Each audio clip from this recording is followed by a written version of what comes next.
Salutations, one and all, is my reaction and review to RWBY Fairy Tales Season 1, Episode 6, The Warrior in the Woods. And before the start of this week, I hadn't actually watched any of the Fairy Tales series, haven't even bought the book yet. I mean, I bought the book, but I haven't read the book yet. But, you know, someone was really recommending it, so I decided to take a look, and oh my freaking god, they were good. They were so good. And it's really interesting, you know, each and every one of them is actually a fairy tale of the world of Remnant. I mean, I think the first one's fairly obvious. It's saying, don't go in the freaking woods. Seriously, you're living in a world where monsters are attracted by your fear. Never go in the woods. I'm literally amazed anybody would choose to live outside the Four Kingdoms, which, you know, are relatively safe, and just, you know, be in nature, be in the wild, where a disagreement, a single fight could lead to monsters swarming your town and murdering every last one of you. It feels like an odd choice. It feels like a very odd choice. Anyway, then, I'm fairly sure I'm getting the order wrong, but after that, I think we had the Faunus one, which is interesting as the last thing now, Faunus parents teach their children not only about the reason why humans discriminate against them, but also why they must be better, why they can't, you know, discriminate like humans do, and why they need to try and, you know, get along with everybody, which is clearly a lesson Adam didn't learn. After that, I think, was the King and the Crown, which is the weirdest one, honestly. I'm not really sure exactly what that one is supposed to be saying. I'm fairly certain the crown is the relic of choice, the final relic, the one after, you know, they finished dealing with Shade Academy, which, I mean, what exactly are they saying the relic of choice can do? Does it show you a future decision you'll have to make down the road, a future choice you'll have to make, and what the outcomes of it are going to be? I mean, that makes a certain amount of sense, but that feels like just so underpowered for the final relic. I mean, Osmond even said, oh, I hid that one extra well because it's so freaking dangerous. So I feel like it'd have to be more than that. I mean, my big thought this entire time was that essentially allows him to overwrite free will. It's basically turn people into his puppets without them even realizing it. I mean, I have a crazy theory that Osmond actually rigged the first, you know, the entrance exam for everyone to make sure that Team RWBY ended up together. I mean, that sounds insane, but I mean, think about it. You have Ruby and Yang, the daughter of some of Osmond's best soldiers, Weiss, the Harris, the largest company in the freaking world, and Blake, who, you know, was basically part of a terrorist organization a few weeks ago, and has a whole lot to say about that. The possibilities of these four, you know, teaming up together, being on the same team together, seems very low, but, you know, that fairy tale seemed to imply that was not the case, that instead it shows them possibilities, future options. I mean, I'm really not sure about that, or even what that role would be in the series. I mean, like I said before, it does make a certain amount of sense. I mean, Jin said that she can't answer any questions, or actually Osmond said that Jin can't answer any questions about the future. Is that because the future is the purview of the Relic of Choice? Is a result of the choices people make? I mean, maybe. I'm definitely speculating way too much, but that's my thought on that one. And then, you know, then there's the four siblings who realize they need to work together. I feel like that's a lesson that students were told on the first day of Huntsman Academy, basically saying, don't go in it alone, you can't do it, you need a team, you need to work together with other people, or you will die. And finally, we had Salem's story, which, you know, just really reveals a lot about her. I mean, she's been evil since the very beginning. I mean, yes, obviously, her father locking her tower was super mean, but she led dozens of people to their deaths, possibly hundreds of people to their death against her father. And then when someone finally showed up who was able to beat him, he killed him. Ozpin killed Salem's father because Salem told him to. Oh my god, above. That's, yeah, that's dark. That is so very dark, and just shows how from the very beginning Salem was gifted at manipulating and controlling people like that. I'm not really sure what to expect from this last one. Like I said, I haven't actually read the books, but someone really recommended this one, saying that's going to be something different, something special. I'm very excited to see it. So let's get started. RWBY Fairy Tale Season 1, Episode 6, The War in the Woods. Starting in 3, 2, 1.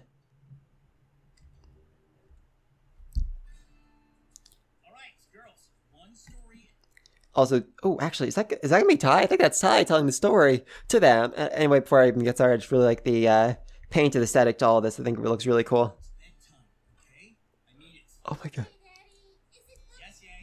Oh my god, it's RWBY. It's baby RWBY and Yang. Oh my god, I've said this so many times. I so want to see a spin-off that is just, you know, these two as kids living on Patch. Weiss, you know, living with her dad being abused and all that. Okay, not so much that, but I think it'd still be adorable seeing Winter being a big sister to her. Blake, I'm not really sure what I want to see about Blake's childhood, but, you know, little chibi Blake with her chibi ears would be so absolutely freaking adorable. I promise you, it's filled with monsters and fighting. Yes! Oh god, Yang from the very beginning, from the age of a child, was always all about that fighting lifestyle. Oh my god, even Ruby screaming, monsters and fighting! Alright, get in bed. Now, a long time ago, That's all best story start. surrounded by an enormous forest, a village There are monsters in the forest! from the creatures of Grimm for as long as anyone could remember. Good for them. It had been so long that the villagers believed that the forest had been charmed and would just God above, are you freaking kidding me? No, the forest is not a safe place. Don't go in the forest. Were you not told the fairy tale from the first episode of this? The forest is not safe. keep the monsters at bay. So Also, I'm just, I know it's a little thing, well, not little for a lot of people, but I'm kind of irked there's no subtitles for this. I mean, I know most people do reaction videos don't use subtitles, but I really like them because, I can still see what's happening while I'm talking. You don't have to go, pause and just stop so I can make sure I get every word in this in correctly. Anyway, back to the thing. no one entered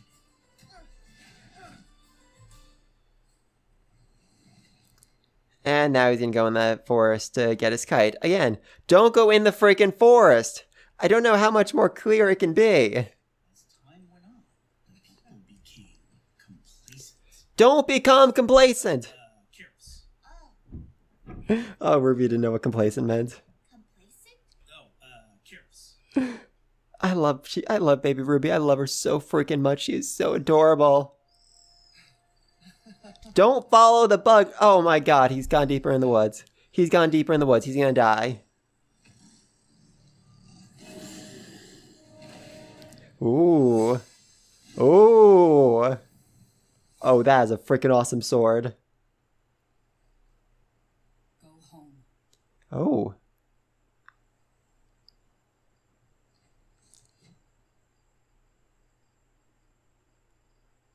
You never saw me. Wait! Thank you. Almost sounds... The girl almost sounds like Raven's voice. I mean, I'm not sure about that. I think the kid is Osmond, though. The same voice actor. I mean, yeah, the same voice actor as Osmond. As Oscar, I meant. When the boy made it back to his village, he told no one of the warrior who had saved him. Smart. But he described the terrible monster he had narrowly escaped. Okay, that's something at least. And took his safe return as proof that the woods protected them. Oh. Continued living exactly as they had.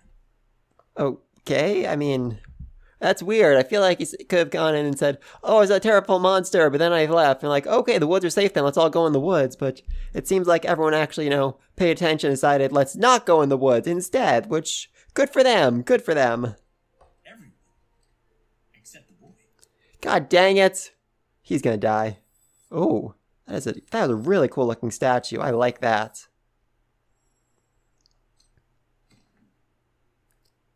Oh.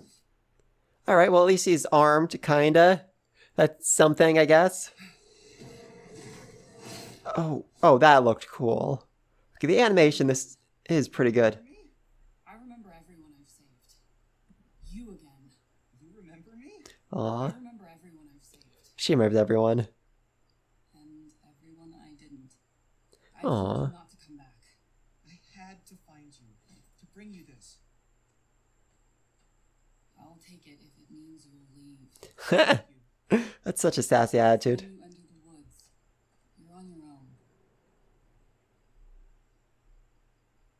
Such a sassy attitude. Alright, so the boy keeps going in the woods, and he gets, fairly skilled, I think, or at least has a bigger weapon. Okay, no, he's got some skill. Good for him. Good for him. Oh, now he's down. Oh, he's down. Come on, warrior in the woods. Are you going to come in and save him again? Yeah, there we go. There we go. That's something at least. I knew you'd still come to my rescue. Aww. Thank you. Aww. I told you I wouldn't save you this time. But you did. Why do you keep coming back here? Because he loves you. He loves you. I have a question for you. Oh. Go ahead and ask. I don't promise an answer. Why? Yeah. Why do you live in the woods alone? Why do you risk your life to save strangers? Why do you protect the village? Why? That's a very good question. That's 5 questions. That's actually 5 questions, yeah. They all have Actually, I live here alone now I kind of look at her. She looks kind of like Blake. I mean, the cuffs of hair kind of look like, cat ears. because I am alone. And as a general rule, I don't like people. And yet you save people. My own people were killed long ago. I mean, again, she has a very faunus-like attitude to her. Was she a faunus who was discriminated against, and as a result, she doesn't like human beings? I mean, that does make a certain level of sense. Family, everyone I've ever known is dead. And Yep. if there are other survivors like me, they're scattered all over Remnant. Yep. Killed by the Grim? By people. Murdered by other people. There we go. There we go. Then why do you protect others? Because I can. Because no one else will. And because some people are good. Like you. Aww. And that gives me hope. Aww. Why do you keep coming back to the woods? You've spent all these years looking after us. Is she immortal? Maybe it would be nice if someone looked after you for a change. I mean, she's been in the wood for generations. Come back. Of course, you would come back, but Yes. not for another year. Oh. That's quite a while. I mean... Oh no. Villagers wondered why the monsters had returned, but the young boy, now a young man, he knew that they had never left. Yeah. Until now, the village had been protected by an unseen warrior. Oh, we got Aura. On the appointed day of his annual visit, he fought tirelessly to find her. Only this time, she was nowhere to be found. Oh, dang. She dead. Become too dangerous without their guardian. But the young man was going to do his best to protect the village in her place. There you go. Good for you. Finally, tell others of her story, so they would always know who they had to thank for the many years of good days that they'd enjoyed. All right. Ooh. Did you keep going back there, year after year?